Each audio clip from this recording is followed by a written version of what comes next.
Hi students, I hope all of you are keeping very fine and safe at home. We have been studying solid state.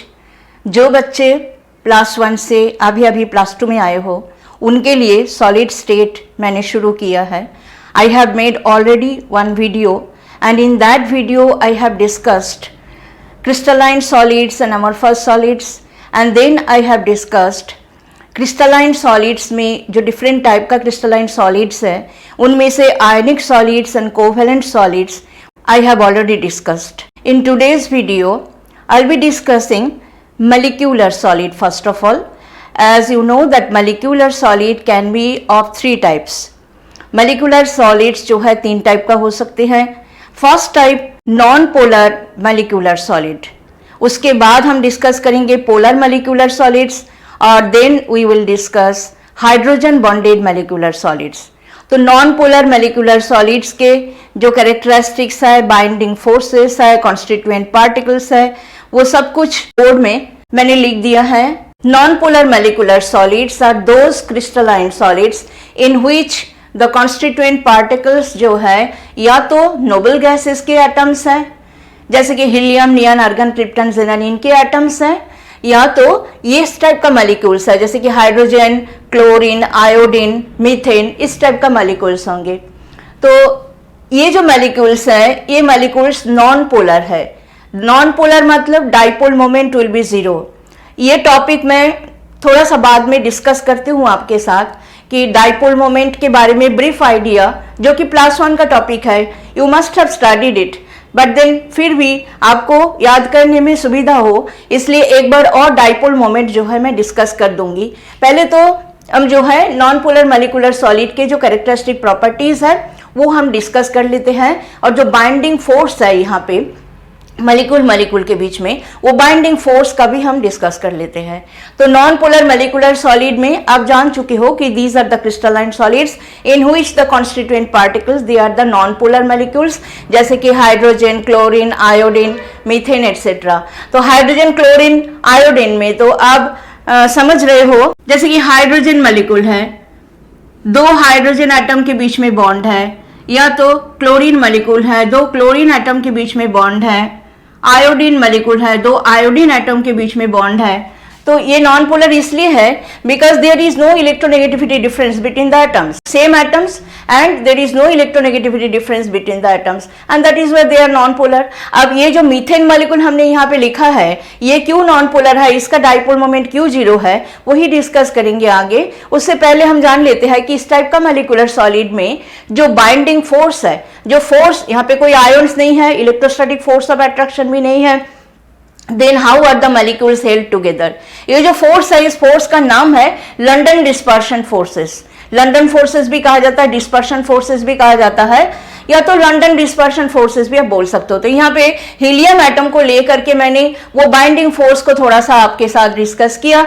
वो ये है कि suppose ये helium atom 1 है और ये हीलियम एटम 2 है, तो एक पर्टिकुलर मोमेंट ऑफ टाइम में what may happen, the electron cloud जो कि हीलियम का एटॉमिक नंबर जो है 2 है, there are 2 protons in the nucleus and 2 electrons outside the nucleus. ये जो 2 इलेक्ट्रॉन है कॉन्स्टेंटली, आपको पता है कि electrons are very very fast moving particles, वो एक जगह में रुकते नहीं है, कॉन्स्टेंटली मूव करते रहते हैं. तो एक पर्टिकुलर मोमेंट ऑफ टाइम में सपोज कि ये जो है इलेक्ट्रॉन क्लाउड न्यूक्लियस के एक पर्टिकुलर साइड में शिफ्ट हो गया है. तो ये मैंने थोड़ा सा डॉट का इंटेंसिटी यहाँ पे ज्यादा कर दिया ताकि आपको समझ आए कि इलेक्ट्रॉन क्लाउड की जो डेंसिटी है वो इस साइड में थोड़ा सा ज्यादा है. तो मोमेंटरीली एक डाइपोल क्रिएट हो जाएगा. ये जो साइड है it will develop a partial negative charge और ये जो है न्यूक्लियस के इस साइड में जहां पे इलेक्ट्रॉन डेंसिटी जो है डिक्रीज हो गया है यहाँ पे डेवलप हो जाएगा पार्शियल पॉजिटिव चार्ज. तो ये जो मोमेंटरी डाइपोल क्रिएट हुआ है ये इमीडिएटली क्या करेगा, जो एडजेसेंट एक और हीलियम एटम है, ये दूसरा हीलियम एटम है, इसमें क्या करेगा, ये डाइपोल को इंड्यूस कर देगा. इंड्यूस करने का मतलब क्या है, ये जो इलेक्ट्रॉन्स है इस एटम के, ये इलेक्ट्रॉन डेंसिटी यहाँ पे ज्यादा होने के कारण ये इस एटम के इलेक्ट्रॉन्स को रिपेल करेगा. रिपेल करने से ये इलेक्ट्रॉन्स इधर से हटके न्यूक्लियस के इस तरफ आ जाएगा. तो यहाँ पे हमने पार्शियल नेगेटिव चार्ज दिखा दिया और ये जो साइड है इस चार्ज, इसमें आ जाएगा पार्शियल पॉजिटिव चार्ज। तो ये जो डाइपोल, मोमेंटरी डाइपोल क्रिएट हुआ है और वो एडजेसेंट एटम में डाइपोल को इंड्यूस कर दिया है, उसके बाद इन दोनों में क्या होगा, there will be force of attraction इन दोनों के बीच में होगा, लेकिन ये परमानेंट नहीं है, ये बनते रहता है, टूटते रहते हैं। तो इस तरह से जो मॉलिक्यूल्स है, जैसे कि यहाँ पे हीलियम का बात हो रही है, तो helium is a mono atomic molecule, वहां पे दो हीलियम एटम इकट्ठा होकर के हीलियम 2 मॉलिक्यूल, He2 मॉलिक्यूल नहीं बनाता है। तो इसीलिए इनके केस में तो इस टाइप का जो है फोर्स ऑफ अट्रैक्शन से the helium atoms will be held together. इसी का नाम है लंडन फोर्सेस या तो डिस्पर्शन फोर्सेस, या तो आप बोल दो London dispersion forces. Same type का forces of attraction will be there in between the chlorine molecules और आयोडीन मॉलिक्यूल्स और मीथेन मॉलिक्यूल्स और कार्बन टेट्राक्लोराइड मॉलिक्यूल्स। तो ये है बाइंडिंग फोर्स। और उसके बाद बाकी कैरेक्टरिस्टिक प्रॉपर्टीज जो है उनमें पहला ही है these are soft solid. Soft solid क्यों है? Because the force of attraction which is holding the molecules together, that is the very very weak force of attraction, जो कि लंडन फोर्सेस ऑफ अट्रैक्शन है, वो सबसे वीक फोर्स माना जाता है, एक टाइप का वैन डेर वाल्स फोर्स है। तो उसी के कारण ये जो है सॉफ्ट है।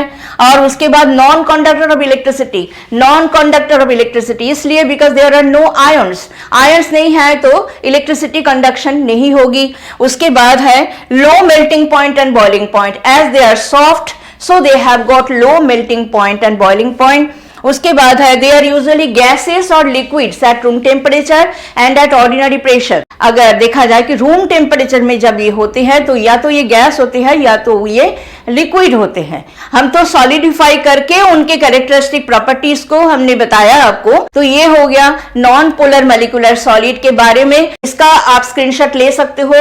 और इसी तरह से ही exactly in the same manner you can write down in your notebook, तो आपका नोट हो जाएगा। तो मैं थोड़ा सा स्पेस आपको दे देती हूं, आप इसका स्क्रीनशॉट लीजिए। इसके बाद हम डिस्कस करते हैं स्टूडेंट्स डाइपोल मोमेंट। जैसे मैंने कहा कि ये जो मीथेन मॉलिक्यूल हमने यहाँ पे दिखाया, it is a non polar molecule. तो नॉन पोलर मॉलिक्यूल इसलिए बिकॉज मीथेन का जो ओवरऑल डाइपोल मोमेंट है वो 0 है।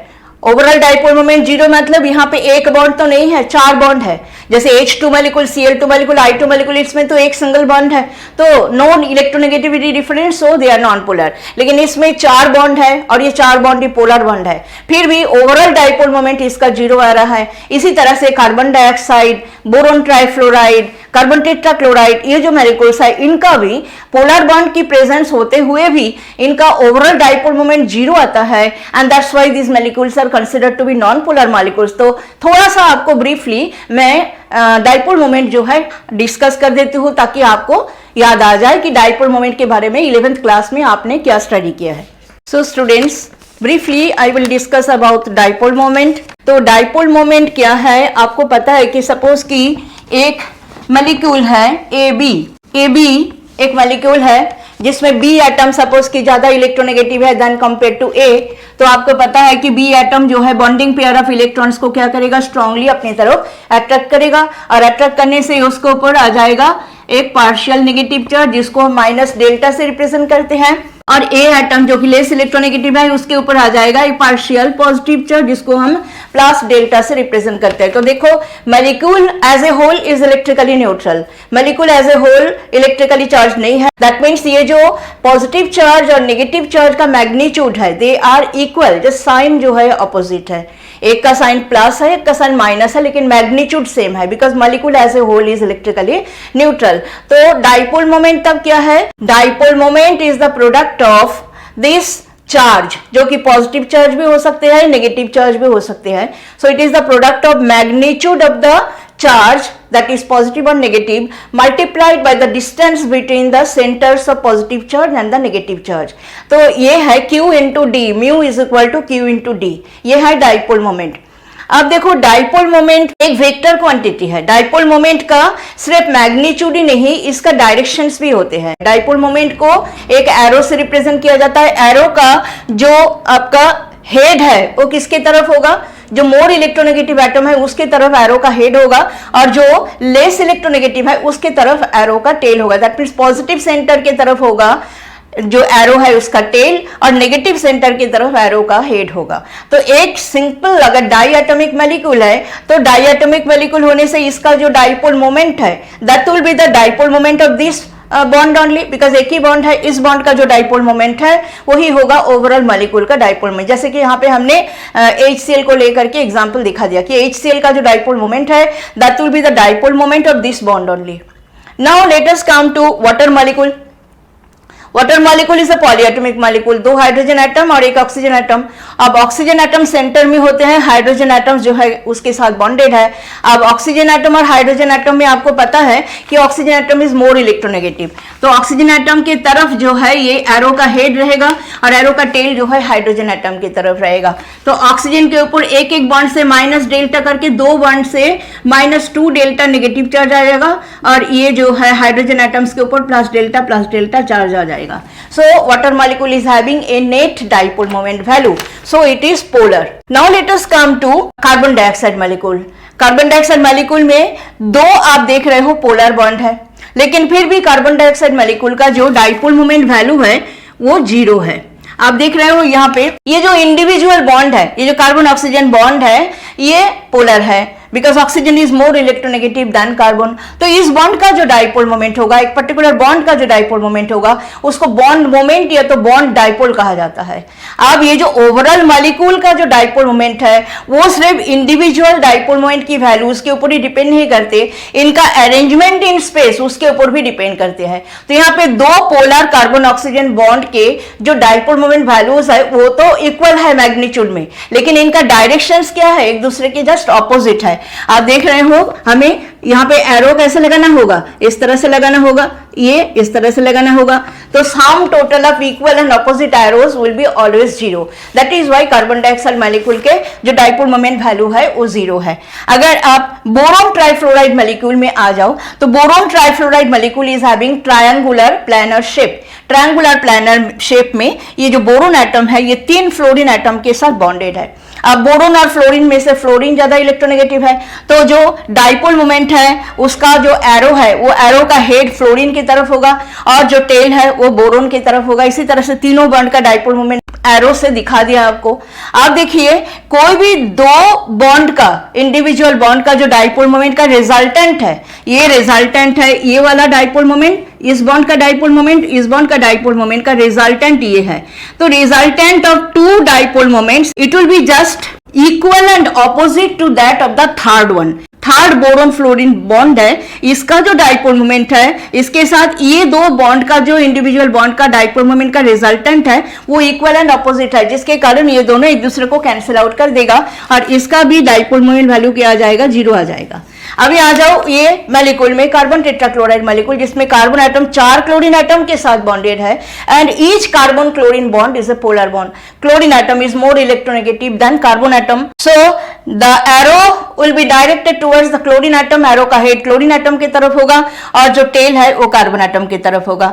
तो ये जो 2-2 बॉन्ड का, जो 2-2 इंडिविजुअल बॉन्ड का जो डाइपोल मोमेंट्स है उसका जो रिजल्टेंट है, ये सपोज इसका ये दोनों का रिजल्टेंट अगर ये है, ये दोनों का रिजल्टेंट अगर ये है, तो देखो ये जो रिजल्टेंट्स है 2-2 बॉन्ड के डाइपोल मोमेंट के जो रिजल्टेंट्स है वो एक दूसरे का इक्वल एंड ऑपोजिट होने के कारण एक दूसरे को कैंसिल आउट कर देगा। That means individual dipole moments they are cancelling out each other due to the symmetry in the molecules and that is the reason these molecules although they are having polar bonds in them but still overall जो dipole moment है इनका 0 आ रहा है, so they will be considered as the non polar molecule। तो यही कारण था जो मैंने पीछे आपको बताया था कि नॉन पोलर मोलिकुलर सॉलिड में जो कॉन्स्टिट्यूएंट पार्टिकल्स है वो constituent particles non polar molecules है, जैसे कि hydrogen molecule, chlorine molecule, iodine molecule, methane molecule, उसके बाद कार्बन डाइऑक्साइड मोलिक्यूल, उसके बाद कार्बन टेट्राक्लोराइड मोलिक्यूल। तो ये जो पॉलीएटॉमिक मोलिक्यूल्स है जिसमें पोलर बॉन्ड्स है फिर भी वो नॉन पोलर क्यों है, इसका रीजन अभी आपको समझ में आ गया। तो ये था ये डिस्कशन। इसके बाद हम चलते हैं पोलर मोलिकुलर सॉलिड में। सो नाउ मोलिकुलर सॉलिड्स में जो सेकेंड टाइप का मोलिकुलर सॉलिड है जिसको हम बोलते हैं कि पोलर मोलिकुलर सॉलिड्स, उसको हम डिस्कस करते हैं। पोलर मोलिकुलर सॉलिड्स में जो कॉन्स्टिट्यूएंट पार्टिकल्स हैं they are the polar molecules, जैसे कि HCl, SO2, ये पोलर मोलिक्यूल्स है, यही है constituent particles in this type of solids. तो polar molecules are the constituent particles and what is the binding force here? ये जो पोलर मॉलिक्यूल्स है, इनके बीच में किस टाइप का फोर्स ऑफ अट्रैक्शन इनको होल्ड करके रखा है, उस फोर्स का नाम है dipole dipole forces of attraction. आप यहाँ पे देख सकते हो ये जो मॉलिक्यूल्स है इसमें डाइपोल्स है, तो इसका पॉजिटिव चार्ज नेगेटिव चार्ज अगर हमने इस तरह से रखा तो जो एडजेसेंट मॉलिक्यूल है उसमें पॉजिटिव चार्ज इधर दिखाना होगा, नेगेटिव चार्ज इधर में, इसी तरह से इसमें भी। और अगर नेक्स्ट रो में आ जाओ, सेकेंड रो में आ जाओ, तो सेकेंड रो में जो आपका इसका अगर पॉजिटिव और नेगेटिव इस तरह से रखा है तो इसका नेगेटिव और पॉजिटिव इस तरह से रखना होगा, because negative and will attract the positive and. इस तरह से आप रोज को देख सकते हो पोलर मॉलिक्यूलर सॉलिड में, 2 डायमेंशन में इस तरह से जो है मॉलिक्यूल्स के होते हैं पोजीशन। तो इनके बीच में dipole dipole forces of attraction है, which is a weak force of attraction. इसका भी नाम जो है van der Waals force of attraction ही है, और इसी के कारण जो है ये जो सॉलिड्स हैं, these solids are soft solids, ये सॉफ्ट होते हैं। इनका कंडक्टिविटी नहीं है because no ions are there, so they are non conductors of electricity. उसके बाद है इनका melting point and boiling point low तो है लेकिन थोड़ा सा हाई है then compare to the non polar molecular solid. Non polar molecular solid के कंपैरिजन में इनका melting point and boiling point जो है लिटिल हायर है, बिकॉज ये जो फोर्स है जो कि dipole dipole forces of attraction, it is having little higher magnitude, it is little stronger than the London dispersion forces. That is why ये जो टाइप का मॉलिक्यूलर सॉलिड है इनका मेल्टिंग पॉइंट बॉइलिंग पॉइंट जो है नॉन पोलर मॉलिक्यूलर सॉलिड के comparison में थोड़ा सा हाई है, लिटिल हाई है। उसके बाद है ये भी एज गैस या तो लिक्विड रूम टेम्परेचर में ऑर्डिनरी प्रेशर में एग्जिस्ट करते हैं, बिकॉज यहाँ भी जो इंटरमॉलिक्यूलर फोर्सेस ऑफ अट्रैक्शन है वो काफी वीक फोर्सेस ऑफ अट्रैक्शन है। तो ये कैरेक्टरिस्टिक पॉइंट्स थे for the polar molecular solid. इसके बाद हम डिस्कस करेंगे hydrogen bonded molecular solid. Now the third type of molecular solid students, it is called hydrogen bonded molecular solids. Now hydrogen bonded molecular solids में जो constituent particles हैं वो constituent particles वो molecules होंगे जिनमें एक हाइड्रोजन एटम, एक highly electronegative लेकिन स्मॉल साइज के एटम, जो कि 3 ही हो सकते हैं, एक फ्लोरीन, एक ऑक्सीजन, एक नाइट्रोजन। इन तीनों के साथ अगर हाइड्रोजन एटम लिंक्ड है तो वो जो मॉलिक्यूल्स बनेंगे उन मॉलिक्यूल्स में ही बनेंगे hydrogen bond, because hydrogen bond formation का जो कंडीशन है उस कंडीशन में ही है, पहला ही पॉइंट है कि hydrogen atom should be linked to a small sized but then highly electronegative atom. They are only 3, they are fluorine, oxygen and nitrogen. That means the molecules are HF, NH3, H2O, ये जो molecules है इनमें hydrogen bond होते हैं। तो ये जो molecules है वो तो आप जान गए कॉन्स्टिट्यूएंट पार्टिकल्स कौन हो सकते हैं, those molecules which are having hydrogen atom linked to a very highly electronegative but then small sized atom, जो कि फ्लोरीन, ऑक्सीजन, नाइट्रोजन है। और क्या है इनमें एग्जाम्पल भी हमने बता दिया। उसके बाद है binding force. What is the binding force here? The binding force is the strong hydrogen bond, molecule में intermolecular hydrogen bond, that is the binding force. उसके बाद इनकी कैरेक्टरिस्टिक प्रॉपर्टीज में फर्स्ट पॉइंट है they also exist as volatile, liquid और soft solid at room temperature and at ordinary pressure. Volatile, liquid और soft solid. Second characteristic property है they are non-conductors of electricity. ये भी आपको समझ आ ही रहा होगा, non-conductor of electricity इसलिए because there are no ions. Ions नहीं है तो कंडक्शन कौन करेगा? That is why they are also non conductors of electricity. इनका मेल्टिंग पॉइंट और बॉइलिंग पॉइंट जो है it is little higher than the first 2 types of molecular solid. That means non polar molecular solid और polar molecular solid के comparison में ये जो hydrogen bonded molecular solids है इनका मेल्टिंग पॉइंट बॉइलिंग पॉइंट थोड़ा सा हाई है, because hydrogen bond is little stronger. It is a special kind of dipole dipole interaction, जो कि ये जो लंदन डिस्पर्शन फोर्सेस है या तो dipole dipole forces of interaction है जो कि पोलर मॉलिक्यूलर सॉलिड में है, उनके कंपैरिजन में हाइड्रोजन बॉन्ड जो है लिटिल स्ट्रॉन्गर होता है। दैट इज व्हाई ये जो हाइड्रोजन बॉन्डेड मॉलिक्यूलर सॉलिड्स है they are having little higher boiling point and melting point than compare to the first 2 categories of molecular solids, that is non polar molecular solid and polar molecular solid. तो यहाँ पे molecular solid का जो discussion है वो हमारा हो गया। हमारा 4th टाइप का जो क्रिस्टलाइन सॉलिड है वो है मेटालिक सॉलिड। तो आगे हम मेटालिक सॉलिड के बारे में डिस्कशन करते हैं। You can take the screenshot, the space I have given to you, take the screenshot so that you can write down in your notebook. We will discuss now students the fourth type of crystalline solid, that is metallic solid. तो metallic solid means आप समझ ही रहे हो कि metallic solid में जो constituent particles है वो कौन होंगे. Metallic solid में जो constituent particles हैं they will be the positively charged metal ions and free electrons. Positively charge metal ions and free electrons, ये जो इलेक्ट्रॉन्स हैं ये इलेक्ट्रॉन्स किस तरह से प्रोड्यूस हो रहा है. You must be knowing that the metals they have comparatively low ionization enthalpy and that is why the electrons 1 or 2 or 3 electrons they get knocked out easily from the outermost shell of the metal atoms. तो इस तरह से electrons produce होते हैं और जो पड़े रहते हैं वो क्या पड़ा रहेगा, पॉजिटिवली चार्ज मेटल आयन पड़ा रहेगा. तो ये जो पॉजिटिवली चार्ज मेटल आयन पड़े रहते हैं इन्हीं को कहा जाता है कार्नेल. ये जो कार्नेल्स है और ये जो फ्री इलेक्ट्रॉन्स प्रोड्यूस हो जाता है, हर एक मेटल एटम से 1-2 इलेक्ट्रॉन जो नॉकआउट होकर के बाहर निकल जाता है due to low ionization enthalpy of the metals, इनके बीच में साइमल्टेनियसली फोर्स ऑफ अट्रैक्शन होते हैं, जिसके कारण ये जो बोला है कि this electrons flow throughout the metal crystal like water in the sea. पूरा मेटल क्रिस्टल में ये जो मोबाइल इलेक्ट्रॉन्स है जैसे कि पानी समुद्र में बहते हैं उसी तरह से पूरा मेटल क्रिस्टल में ये जो फ्री इलेक्ट्रॉन्स है ये फ्लो करते हैं जैसे कि वाटर इन द सी.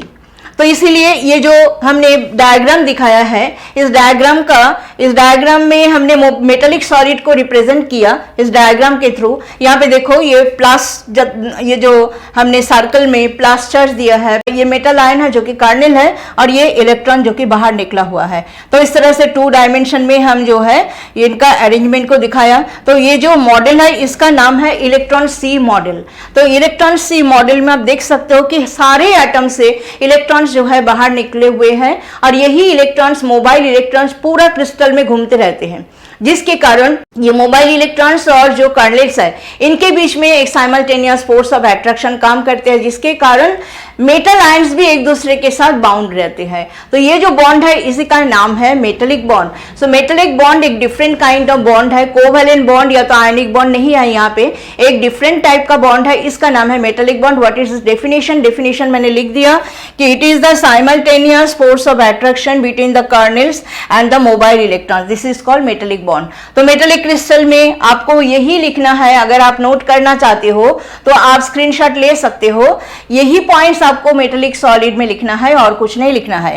तो ये इलेक्ट्रॉन्स के बारे में हमने बता दिया, मेटेलिक बॉन्ड के बारे में बता दिया जो कि बाइंडिंग फोर्स है यहाँ पे पॉजिटिवली चार्ज मेटल आयन जो कि कार्नेल्स है उनको बांध के रखते हैं मेटेलिक सॉलिड में. अब आते हैं कैरेक्टरिस्टिक प्रॉपर्टीज में. आपको पता है कि metals are good conductors of heat and electricity, पहला पॉइंट वो हो गया. उसके बाद दूसरा पॉइंट में है they possess lustre and colour, they have got lustrous appearance, shining appearance. वो भी ये जो फ्री इलेक्ट्रॉन्स है उन्हीं की वजह से इनका ये लस्ट्रस अपीयरेंस होते हैं, कलर भी होते हैं कई बार. उसके बाद है हाईली मैल्लेबल एंड डक्टाइल. ये भी आप छोटी क्लासेस से ही पढ़ रहे हो कि मेटल्स की प्रॉपर्टी है कि they are malleable and ductile. That means they can be beaten into very thin sheets जिसको मैल्लेबिलिटी कहा जाता है, and they can be drawn into very thin wires. इस प्रॉपर्टी को कहा जाता है डक्टाइलिटी. ये मेटल्स में देखा जाता है. उसके बाद है most of the metals possess high melting point and high density. यहाँ पे मोस्ट ऑफ द मेटल्स हमने इसलिए लिखा है क्योंकि सारे मेटल्स ऐसे नहीं है कि इनका मेल्टिंग पॉइंट बहुत हाई है. कुछ मेटल्स ऐसे भी हैं जो कि लो मेल्टिंग पॉइंट वाले हैं. बहुत मेटल्स ऐसे भी हैं जो सॉफ्ट भी होते हैं, इनको नाइफ से भी आप कट कर सकते हो. जैसे कि अल्काली मेटल्स में sodium potassium they can B cut with knife और इनका मेल्टिंग पॉइंट बॉइलिंग पॉइंट बहुत ज़्यादा हाई नहीं है. लो मेल्टिंग सॉलिड्स भी होता है, लो मेल्टिंग मेटल्स भी होते हैं. तो अभी देखिए ये जो लो मेल्टिंग पॉइंट जो कुछ मेटल्स के हैं उसके कारण हमने क्या बोला, all the metals they do not have high melting point. तो जिनका मेल्टिंग पॉइंट हाई नहीं है तो उनके केस में रीजन क्या है, why they are having low melting point. Reason is metallic bond का स्ट्रेंथ के ऊपर डिपेंड करेगा मेटल का मेल्टिंग पॉइंट. जो लो मेल्टिंग मेटल्स हैं मतलब उसमें मेटालिक बॉन्ड जो है इतना स्ट्रांग नहीं है, मेटालिक बॉन्ड इज वीक. अब मेटालिक बॉन्ड का स्ट्रांग होना या तो वीक होना वो किस चीज पे डिपेंड करेगा, ये जो मेटालिक बॉन्ड का स्ट्रेंथ है वो डिपेंड करते हैं कार्नेल का साइज और वैलेंस इलेक्ट्रॉन्स के नंबर के ऊपर. Greater the size of the Cornell and lesser the number of the valence electrons, weaker will be the metallic bond. Cornell का साइज जितना बड़ा होगा और वैलेंस इलेक्ट्रॉन जो कि निकल रहा है उनमें से वो अगर बहुत ही कम है, जैसे ये एक मेटल एटम से एक ही इलेक्ट्रॉन निकल रहा है, in that case valence electrons के नंबर अगर कम होगा और कार्नेल के साइज भी काफी बड़ा होगा, इन दैट केस कार्नेल के बीच में जो फोर्स ऑफ अट्रैक्शन है जिसको हम कहते हैं मेटलिक बॉन्ड, और वो जो मोबाइल इलेक्ट्रॉन्स की वजह से ही हो रहा है, वो फोर्स ऑफ अट्रैक्शन इतना स्ट्रांग नहीं होगा। लेकिन कार्नेल का साइज अगर छोटा होगा और वैलेंस इलेक्ट्रॉन्स के नंबर ज्यादा होगा, that means smaller the size of the kernels and greater the number of valence electrons, stronger will be the metallic bond. So metallic bond strong agar ho, then melting point will be high, and if the metallic bond is weak, then in that case the melting point will be low. That is why it is said most of the metals are having high melting point and high density. तो यहाँ पे हम खत्म करते हैं metallic solid का characteristic properties. You can take the screenshot now. So students, we have discussed all types of crystalline solids. Our next topic is crystal lattice or space lattice and unit cell. तो crystal lattice या तो space lattice का definition क्या है? It is a regular arrangement of the constituent particles. Now constituent particles they can be atoms or ions or molecules, कुछ भी हो सकते हैं. A regular arrangement of the constituent particles of a crystal in 3-dimensional space. Constituent particles का जो कि atom molecule या तो आयन हो सकते हैं, 3-dimensional space में उनका एक रेगुलर अरेंजमेंट, उसी को कहा जाता है स्पेस लैटिस या तो क्रिस्टल लैटिस. तो ये हो गया क्रिस्टल लैटिस या तो स्पेस लैटिस क्या है.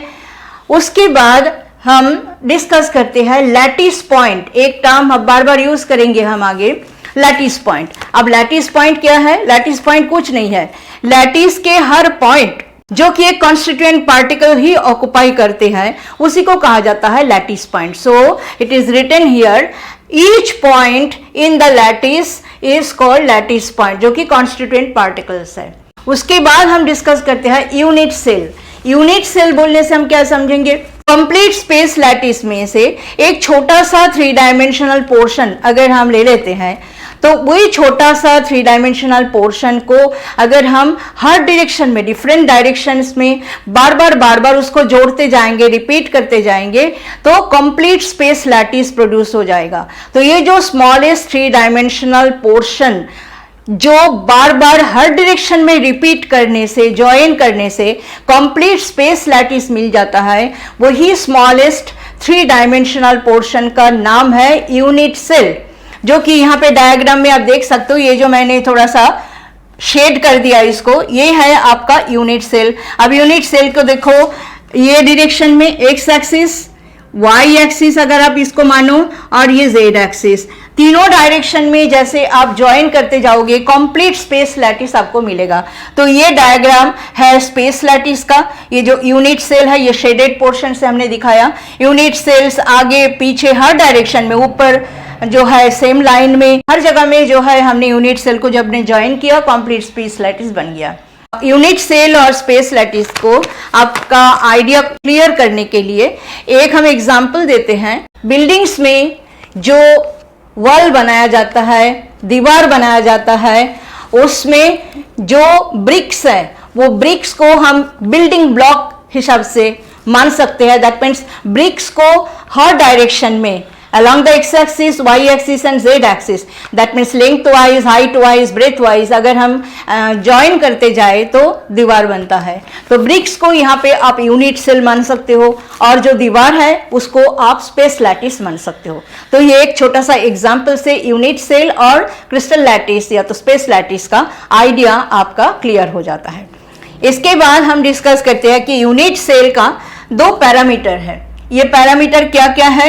एक तो है एक्सियल लेंथ्स जो कि ABC से हम रिप्रेजेंट करेंगे, और एक्सियल एंगल्स जो कि अल्फा बीटा गामा, एजेस के बीच में एंगल्स होते हैं. So axial lengths and axial angles, ये 2 पैरामीटर के ऊपर बेस करके 7 टाइप का यूनिट सेल्स है.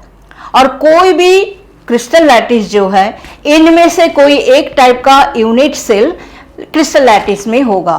और ये जो 7 टाइप का यूनिट सेल्स है जिससे क्रिस्टल सिस्टम बने होते हैं, इसको 7 क्रिस्टल सिस्टम भी कहा जाता है और ये जो है ये बोर्ड में हमने लिखा हुआ है 7 क्रिस्टल सिस्टम, जिनमें देखो dimension of the unit cell में ही डिफरेंसेस है, एक्सियल लेंथ में और एक्सियल एंगल में। तो उससे पहले कि हम ये सिस्टम को समझे, हम यहाँ पे देख लेते हैं कि ये जो यूनिट सेल यहाँ पे हमने बना दिया आपके लिए, और ये आपका स्पेस लैटिस था।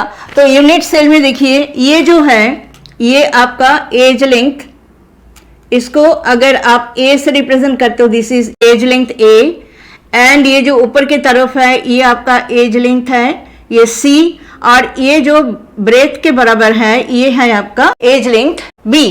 अब एंगल अल्फा, कौन कौन एजेस के बीच में एंगल है? एंगल अल्फा है आपका बी और सी के बीच में, एज बी और सी के बीच में ये एंगल है अल्फा, एज ए और सी के बीच में ये एंगल है बीटा, और एज ए और बी के बीच में एंगल है गामा। ये जो डायमेंशन है यूनिट सेल का, एक्सियल लेंथ और एक्सियल एंगल्स, इनके ऊपर बेस करके 7 टाइप का यूनिट सेल्स है। And any crystal system will belong to any one of this unit cells. कोई भी क्रिस्टल सिस्टम जो है, कोई भी क्रिस्टलाइन सॉलिड जो है, इनमें से कोई एक टाइप का यूनिट सेल उस क्रिस्टलाइन सॉलिड में होगा। तो इसलिए इसको कहा जाता है 7 क्रिस्टल सिस्टम। तो देखो सबसे पहले है क्यूबिक। क्यूबिक में जो एक्सियल लेंथ है और एक्सियल एंगल है वो बिल्कुल सिमेट्रिकल है, ए बी सी तीनों एजेस जो है बराबर है। आपको पता है कि क्यूबिक में जो लेंथ, ब्रेथ और हाइट तीनों इक्वल होता है, तो ए बी सी इक्वल है। और ये जो एंगल्स है अल्फा बीटा गामा, जो कि एजेस के बीच में एंगल्स होते हैं, ये एंगल्स भी एक दूसरे के साथ भी इक्वल है, and they are all perpendicular to one another, that means equal to 90 degree. ये क्यूबिक सिस्टम को सबसे ज्यादा सिमेट्रिकल माना जाता है, क्यूबिक यूनिट सेल को, और क्यूबिक क्रिस्टल सिस्टम इसीलिए हम आगे स्टडी भी करेंगे। इसके बाद देखो tetragonal, orthorhombic, monoclinic, triclinic, rhombohedral, hexagonal. ये जो है आपको नॉलेज के लिए जरूरत है, ऐसे सीबीएसई में आपको क्वेश्चन नहीं मिलेंगे इनमें से, कॉम्पिटिटिव एग्जाम में शायद आपको क्वेश्चन मिले, इसलिए कॉम्पिटिटिव एग्जाम जो लोग देना चाहते हो उनको तो ये चीज जो है अच्छी तरह से पढ़ना होगा, नॉलेज आपको रखना होगा। कि जैसे कि टेट्रागोनल में आप देख रहे हो कि ए और बी और सी में से ए और बी आपस में इक्वल है, लेकिन सी के साथ वो इक्वल नहीं है, तो A is equal to b but not equal to c. Alpha beta gamma इनमें भी 90 डिग्री के साथ इक्वल है। इसके बाद है ऑर्थोरॉम्बिक। ऑर्थोरॉम्बिक में ए बी सी जो एज लेंथ्स है, एक्सियल लेंथ्स है, they are not equal to one another, but then alpha beta gamma जो है एक दूसरे के साथ इक्वल है और 90 डिग्री है। इसके बाद है मोनोक्लिनिक। मोनोक्लिनिक में ए बी सी आपस में इक्वल नहीं है, और अल्फा और गामा तो 90 डिग्री है, लेकिन बीटा 90 डिग्री नहीं है, और बीटा इन लोगों के साथ इक्वल भी नहीं है। इसके बाद है ट्राइक्लिनिक। सबसे ज्यादा अनसिमेट्रिकल जो यूनिट सेल है, मतलब क्रिस्टल सिस्टम है, वो है ट्राइक्लिनिक, जिसमें a b c they are not equal to one another, and alpha beta gamma they are also not equal to one another, and they are also not 90 degree. तो ये 90 degree के साथ भी equal नहीं है, और कोई भी एंगल किसी के साथ सिमिलर नहीं है। तो ये सबसे अनसिमेट्रिकल है। रोम्बोहेड्रल में एबीसी इक्वल है, अल्फा बीटा गामा इक्वल तो है लेकिन 90 डिग्री नहीं है। इसके बाद है हेक्सागोनल। हेक्सागोनल में ए और बी आपस में इक्वल है, लेकिन सी डिफरेंट है, C is not equal to A and B, and alpha beta तो 90 डिग्री है एंड गामा इज 120 डिग्री। तो गामा की वैल्यू 120 डिग्री है, और यही है 7 क्रिस्टल सिस्टम, जो कि 7 डिफरेंट टाइप का यूनिट सेल से बने हुए हैं। तो दैट मीन्स कोई भी क्रिस्टलाइन सॉलिड हो, उनमें से इनमें से कोई एक टाइप का यूनिट सेल से वो बना होगा। सोचा गया था कि यूनिट सेल्स में जो कॉन्स्टिट्यूएंट पार्टिकल्स है, they will be present in the corners only. बाद में देखा गया कि यूनिट सेल्स में जो कॉन्स्टिट्यूएंट पार्टिकल्स है वो कॉर्नर्स के अलावा कोई और पोजीशन में भी हो सकता है, they can be found in some other positions also. So unit cells को 2 टाइप में डिवाइड किया गया है। एक टाइप का यूनिट सेल को तो कहा जाता है प्रिमिटिव यूनिट सेल। अब प्रिमिटिव यूनिट सेल का देखो डेफिनेशन हमने लिखा है कि constituent particles will be present in the corners only. Constituent particles जो सिर्फ यूनिट सेल में जो कॉर्नर्स है वो कॉर्नर्स में सिर्फ मिलेंगे। और जो नॉन प्रिमिटिव यूनिट सेल वो क्या है? Non primitive unit cells are the unit cells in which the constituent particles are present not only at the corners, they can also be present in some other positions. They are called the non-primitive unit cells. अब हम एक एक करके discuss करेंगे कि non primitive unit cell जिसमें corners के अलावा जो कॉन्स्टिट्यूएंट पार्टिकल्स है कहीं और भी कोई और पोजीशन में भी हो सकते हैं, वो कितने टाइप का है? वो मेनली 3 टाइप का है। एक को तो हम बोलते हैं फेस सेंटर्ड यूनिट सेल, दूसरा है बॉडी सेंटर्ड यूनिट सेल, तीसरा है एंड सेंटर्ड यूनिट सेल। तो एक एक करके हम समझ लेते हैं। पहले फेस सेंटर्ड, नॉन प्रिमिटिव में नंबर 1 है फेस सेंटर्ड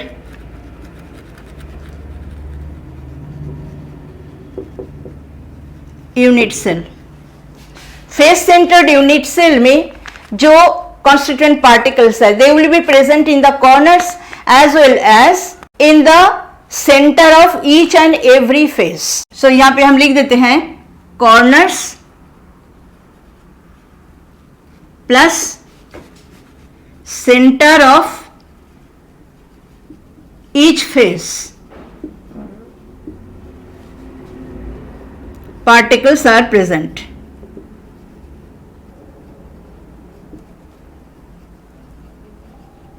इसके बाद है body centred unit cell.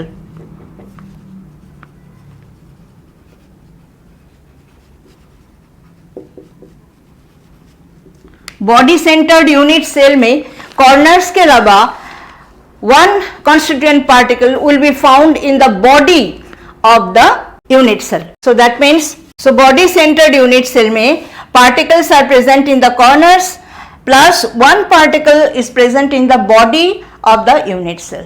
Now next is third type is end centered. End centered unit cell में corners के साथ साथ कोई भी 2 opposite face के center में भी constituent particles जो है present होंगे। ये है end centered unit cell. So end centered unit cell में the constituent particles are present in the corners plus 2 particles will be present in the centers of any 2 opposite faces. ये है आपका different type का non primitive unit sales. तो इसको आप जो है स्क्रीनशॉट ले करके रख सकते हो, आप बाद में नोटबुक में लिख लेना। This is your primitive unit cell जिसमें सिर्फ कॉर्नर्स में लैटिस पॉइंट्स है, मतलब constituent particles are present in the corners only. और ये हो गया आपका नॉन प्रिमिटिव, ये नॉन प्रिमिटिव के अंदर आ गया 3 टाइप का यूनिट सेल, जिसमें ये फेस सेंटर्ड में देखिए कॉर्नर्स में कॉन्स्टिट्यूएंट पार्टिकल्स है, साथ में हर एक फेस का सेंटर में भी एक एक कॉन्स्टिट्यूएंट पार्टिकल्स है। तो ये आपका face centred unit cell. Body centred unit cell में कॉर्नर्स में है कॉन्स्टिट्यूएंट पार्टिकल, साथ में in the body of the unit cell there is a constituent particle. So this is what is body centered unit cell. And end centered unit cell में corners में तो constituent particles है ही है, और कोई भी 2 opposite phase ले लो, मैंने ये face और ये face ले लिया, इनका center में एक एक constituent particle है। आप ये दोनों भी ले सकते हो, front और back भी ले सकते हो, कोई भी 2 opposite जो फेस है उनके सेंटर में भी एक एक करके कॉन्स्टिट्यूएंट पार्टिकल्स है। तो ये आपका हो गया नॉन प्रिमिटिव के अंदर। एक और टाइप का नॉन प्रिमिटिव के अंदर आता है जिसको कहा जाता है एज सेंटर्ड यूनिट सेल। उसमें कॉर्नर्स के साथ साथ देयर आर 12 एजेस, अगर क्यूबिक क्रिस्टल बोलो देयर आर 12 एजेस, हर एक एज का सेंटर में भी एक एक कॉन्स्टिट्यूएंट पार्टिकल्स होता है, उसको कहा जाता है एज सेंटर्ड यूनिट सेल। तो let us concentrate in this type of unit sales only. Non primitive के अंदर face centred, body centred and and centred, और ये आपका प्रिमिटिव है जिसमें जो है कॉर्नर्स के अलावा कहीं और कोई पोजीशन में कोई कॉन्स्टिट्यूएंट पार्टिकल नहीं है। Now it is said every crystal system does not have all the 4 types of unit cell. जैसे कि आप क्यूबिक को ले लो, टेट्रागोनल को ले लो, हेक्सागोनल को ले लो, मोनोक्लिनिक को ले लो, ये जो क्रिस्टल सिस्टम्स है जो कि डायमेंशन यूनिट सेल के डायमेंशन के रिस्पेक्ट में अलग अलग टाइप का क्रिस्टल सिस्टम है। हर एक टाइप का क्रिस्टल सिस्टम में ये जो 4 टाइप का यूनिट सेल ये आपको नहीं मिलेंगे। तो बोल रहा है कि ये every crystal system does not have all the 4 types of unit cells, जो कि simple, face centred, body centred और एंड सेंटर्ड है। ये 4 टाइप का यूनिट सेल हर एक क्रिस्टल सिस्टम में नहीं मिलते हैं। तो किस में कितना मिलते हैं वो हम देख लेते हैं। जैसे कि क्यूबिक क्रिस्टल सिस्टम अगर ले लो, जिसमें यूनिट सेल में डायमेंशन के हिसाब से क्या है, all the length breadth and height they are equal, alpha beta gamma जो एक्सियल एंगल्स है वो भी इक्वल है, 90 डिग्री है सब।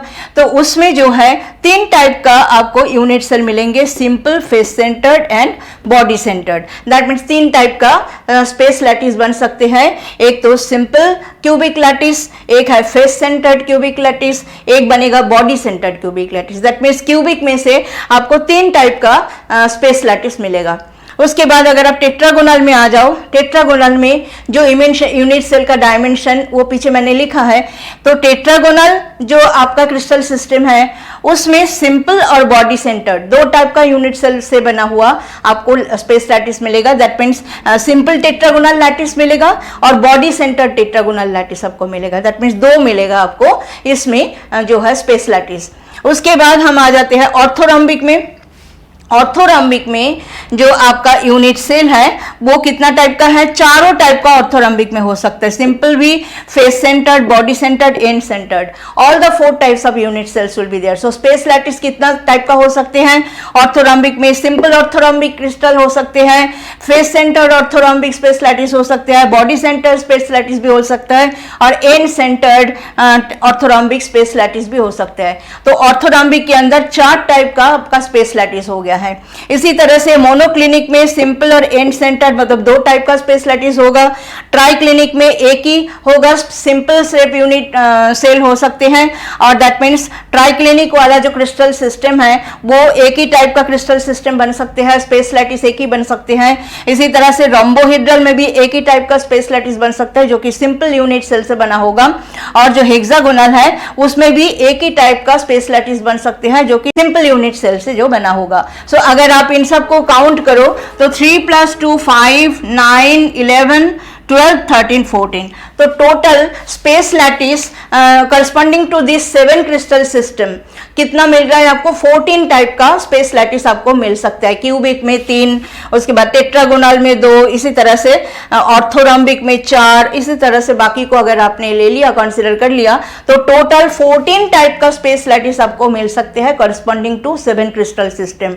इसी को कहा जाता है ब्रेवेस लैटिस। ये जो हमने लिख दिया है definition, there are 14 types of space lattices corresponding to 7 crystal systems known as Bravais lattices.